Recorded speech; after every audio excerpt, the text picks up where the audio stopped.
उनके असली नाम क्या थे ये किसी को नहीं पता। वो हिंदू थे या मुसलमान थे ये किसी को नहीं पता। लेकिन मुल्तान से लेकर दिल्ली तक उनकी कहानी जिंदा है। उस लड़की को दिल्ली रास नहीं आ रही थी।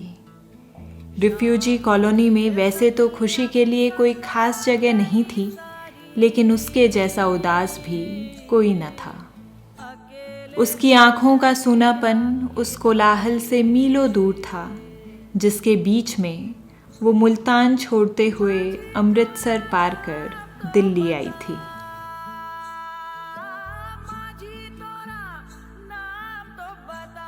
मुल्तान की अपनी पुश्तैनी हवेली, एमर्सन यूनिवर्सिटी की उसकी सहेलियां, खेतों के पार बहती चेनाब और फलक तक पसरा धुंध उसे बार बार याद आता। इन सब यादों की कैनवास पर वो हर बार उकेरती अपनी अधूरी प्रेम कहानी। जिस प्रेम ने उसे बोलना सिखा दिया था, उसी की गैर मौजूदगी में अब वो मुर्दा बनती जा रही थी। ये बेसुध लड़की आज पैदल ही निकल पड़ी। पुरानी दिल्ली के जिस पुराने मकान के सामने वो खड़ी है, ये वही मकान है जहाँ पर इसके प्रेमी का बचपन बीता था। मुल्तान में वो इसे अक्सर दिल्ली की कहानियाँ सुनाया करता था। क्या उसने हिंदुस्तान जाने वाली ट्रेन पकड़ी होगी? अगर इस सवाल का जवाब हाँ है तो प्रेमी यहीं मिलेगा। लेकिन पुराना घर तो खंडहर हो चुका था और जो बचा था वो एकदम उसी नक्शे का था जैसा कि वो बताया करता था। घर को देखते ही सूनापन और गहरा गया। उससे मिलने की आखिरी उम्मीद इस घर की छत जैसे टूट चुकी थी। आज शाम बारात आनी थी और होने वाली दुल्हन ने बाल तक नहीं बनाए थे।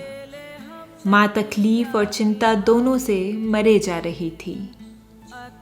एमर्सन कॉलेज की उसकी पुरानी सहेली जब घर आई तो माँ ने सहेली से दुल्हन सजाने की दरख्वास्त की।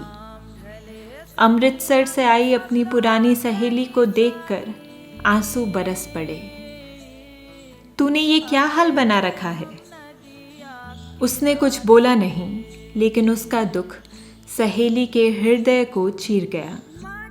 सहेली पास आकर बैठी और बोली, पाकिस्तान से लौटते वक्त वो मुझे स्टेशन पर मिला था, ये उसने दिया है।